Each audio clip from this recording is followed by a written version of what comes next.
Hey, what's up, guys? My name's Frankie, and I am from the organization called Arise and Flourish. We are based in Montgomery County, Maryland, and we go into middle schools and high schools and share our real and our raw experiences with addiction. With the COVID-19 going around right now, we're trying to adapt and overcome and try and do what we can to still reach the students. So I appreciate you all being here, taking the time to listen to me. Um, and also I understand that it's a really hard time. We're not really sure what to do, and we feel like we're powerless over a lot of the situations. One of the things that I do feel like I have power over is the ability to help people. So that's what I try to do continually on a daily basis. Helping others helps myself, and I feel like just by doing this, I might be able to help one person, and that one person can affect many other lives. Also I think that you don't want to sit here and listen to some guy telling you about drugs and not to do drugs. I get it. Um, well, I'm not here to tell you that. I'm not here to tell you drugs are bad or don't do drugs or just say no. You guys are going to do what you're going to do. You're going to make your own decisions. You're going to face your own consequences. But what I'm here to do is just to share my experience. Share my experience to let you know where I came from, what happened, where it led me, and the most important thing, that it's okay to ask for help. That's really what our main focus is to let kids know, let people know that there is help out there. But we have to ask for it, and we're not alone in this struggle, whether we're in addiction or in recovery. I myself have been in recovery for a little over 3.5 years. It took me a long time to get there. It started out when I was young, so I'll share a little bit of my story with you guys. I was born in Montgomery County, Maryland. I'm not from there. I wasn't raised there, but both of my parents were police officers there. My dad is a retired police lieutenant. My mom was a police officer for 12 years before her and my dad divorced, and she moved to Boston, Massachusetts, where she went to law school. So that's the type of structure I had as parents, cops kids. Um, Went to a good school. I played ice hockey. I played baseball. I had all these things kind of set out for me to do things the right way. Even from a young age, I was always very disruptive, I would say. I was a class clown. I was always getting in trouble. I was always in the principal's office or the front seat of the school bus or in the hallway. That was me. So even before I ever found drugs or alcohol, my behaviors were disruptive. Also, from a very young age, I was also warned about alcoholism and about drug addiction. Um, my mom isn't an alcoholic, but everybody around her was affected by alcohol. Her father died in a drunk driving accident with a .4 BAC. BAC is a blood alcohol content. .4 is 5 times the legal limit. Her brother died from suicide because of alcohol, which is a sad reality um, in this disease as well. Her uncle died from liver failure. Her nephew died from a drug overdose. So everybody around her, died from alcoholism and drug addiction. On my father's side of the family, same thing. He hasn't drank in longer than I've been alive, but his father died from alcoholism. And so alcoholism ran on both sides of my family. My mother was terrified that it was going to happen to me, so she was always very honest with me about it. So I moved from Boston, Massachusetts to Blacksburg, Virginia when I was 12 years old. It was a very big culture shock for me. Boston's a very big, diverse, populated city. Blacksburg is a small town in the middle of the mountains, about 4.5 hours southwest of here, right on the crest of the Appalachian Mountains. And there's not really much there. It's an absolutely beautiful place with rivers and mountains and woods and absolutely beautiful place, but there's not much there. We have Virginia Tech and we have Radford University, two major college universities where the drinking and drug culture is just more widely accepted and not really much else to do. So that's the environment that I got thrust into. I think I drank to fit in or I drank to be cool, but I think because of my genetics, I drank alcoholically from the very first time, and there was nothing cool about the way that I drank. You know, I started drinking at 12. I got arrested for the first time when I was 14 years old. By the time I was 18 years old, I had been arrested almost 10 times for underage possession of alcohol. I had a DUI. I was in the juvenile detention center twice. I was on house arrest with a little ankle bracelet on where I could only go to school and only go to work. But I drank at school and I drank at work. I got sent to a military school and got kicked out. And I was sent to an adult prison for a scared straight program, and then I was ultimately kicked out of my high school for drinking with this ankle bracelet on. All these consequences that happened to me all before I even turned 18. I was court ordered to go to a 30-day rehab once I turned 18 because the school, the courts, the parents, they tried everything that they could do to make me stop. So when I turned 18, I went to rehab. It was kind of like they showed me that every single problem I had was because of alcohol. I wasn't a bad person. I wasn't doing bad things, but once I drank, bad things happened all the time. So I stopped drinking, and I didn't drink from 18 years old to 25. A little over 7 years I didn't drink. But I was never sober because once I stopped drinking, I started using other substances. I had used other substances in high school. What really took a hold of my life was opiates. Opiates are, can start out as prescription painkillers like it did me, but it ultimately leads up to heroin and fentanyl and different opiates that are very addictive. I took them because it made me feel good. What I didn't really know or I was naive about was that when you don't have them, you become physically addicted to them. And when you don't have them, your body goes through withdrawals. The withdrawals will make you feel like you're dying.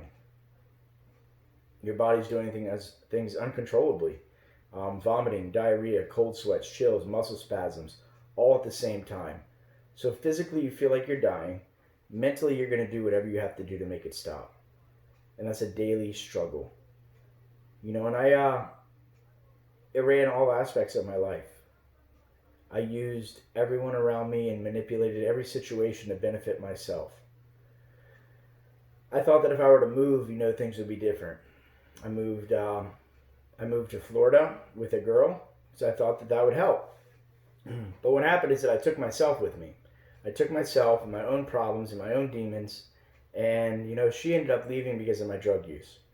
So there I was, 500 miles away from home, drug addicted, and I ended up homeless.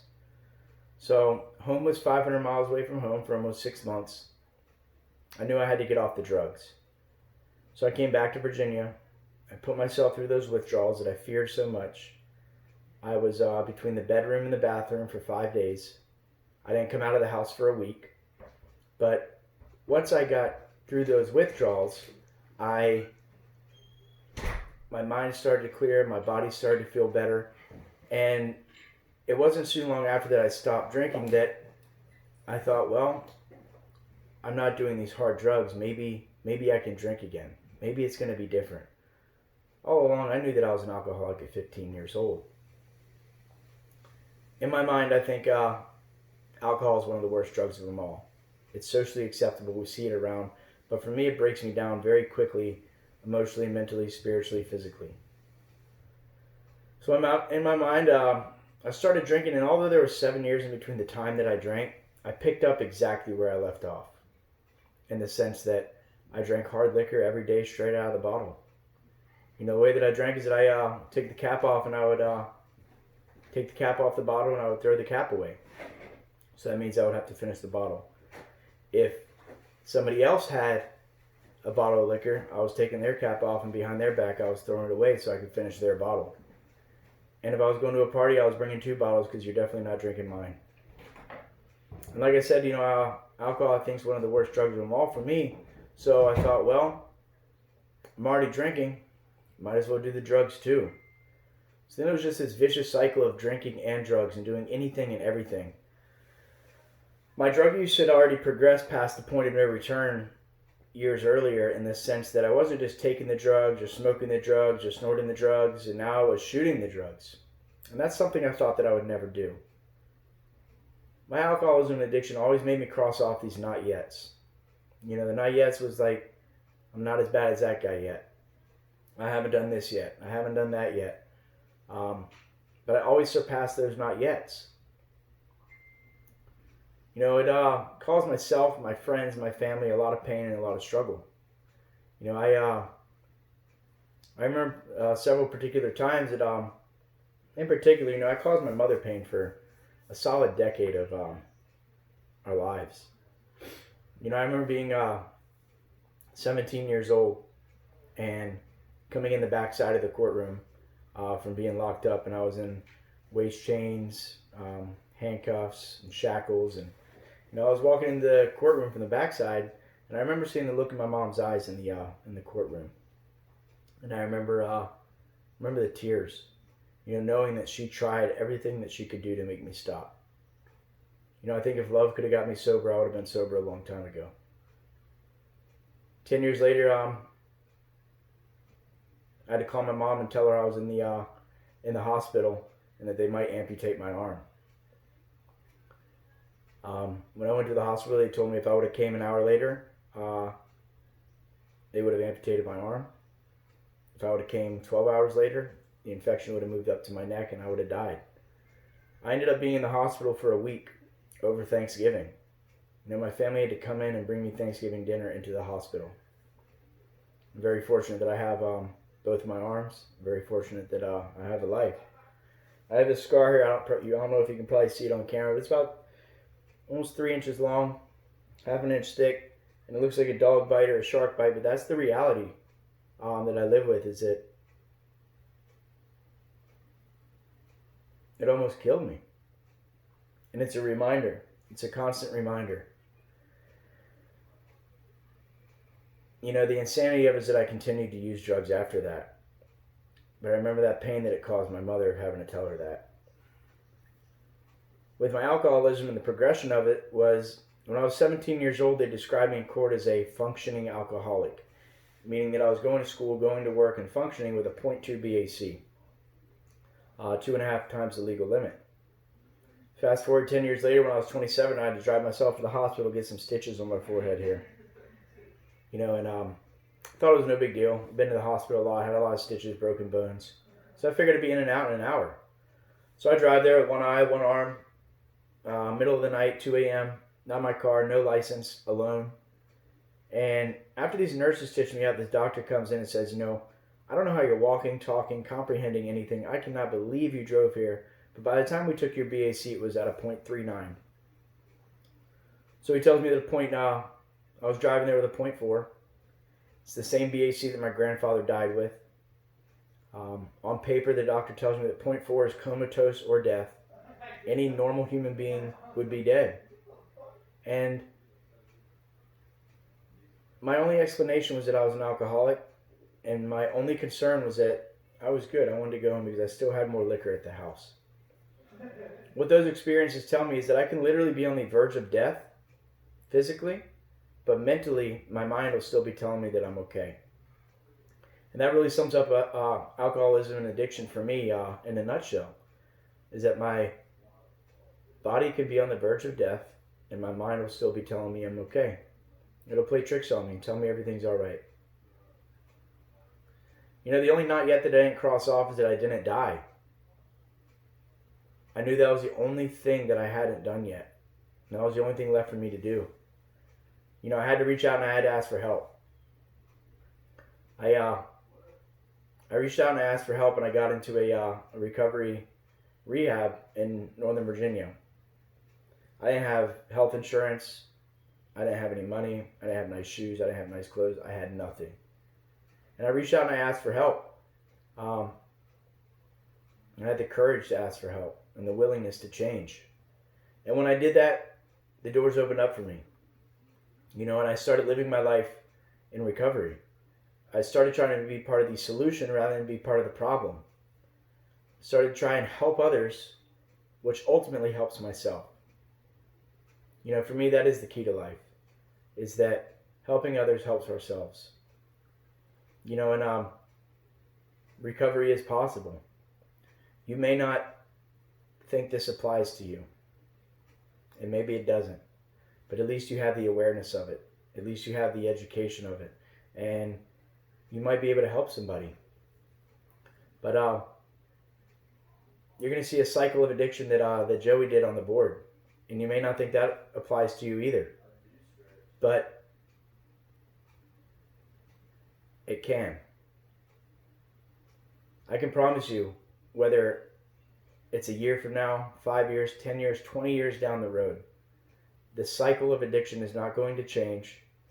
Our personal experiences got us to where we were, and they're not going to change.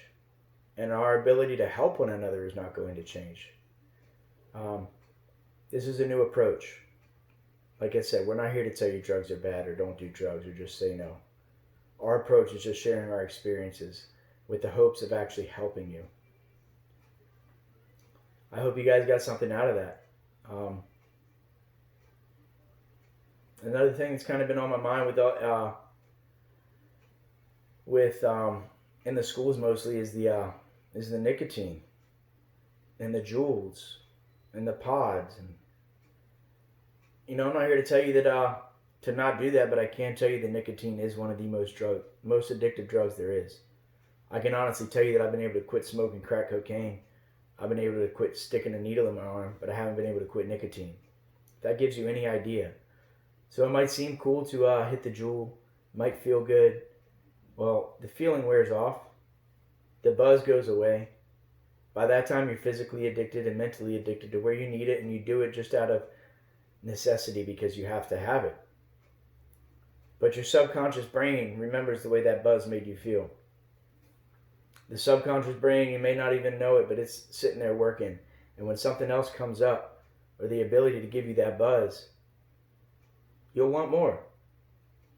That's my experience.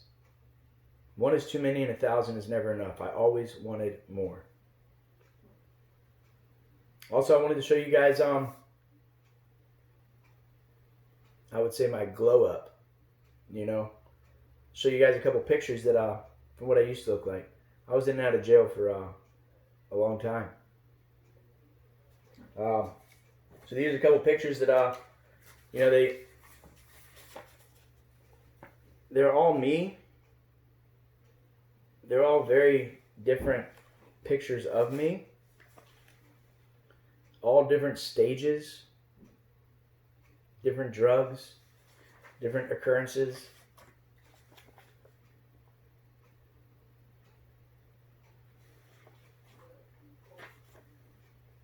And this is the cop kid from Montgomery County, Maryland. It's the reality of it. Turns me into a person that I don't want to be. But that's the reality of it, is that it will. It doesn't matter who you are. I want to let you guys know that it's okay to ask for help with addiction, with anything. There is help out there. A lot of it's free and available if you research recovery, addiction recovery, different things, man. But you got to ask for help. Once again, we're from Arise and Flourish. You guys can check us out on Instagram, Facebook, Twitter, YouTube, at Arise and Flourish. I hope you guys got something out of that. Please take care of each other. Be well, be kind, and ask for help if you need it. Thanks for letting me share, guys.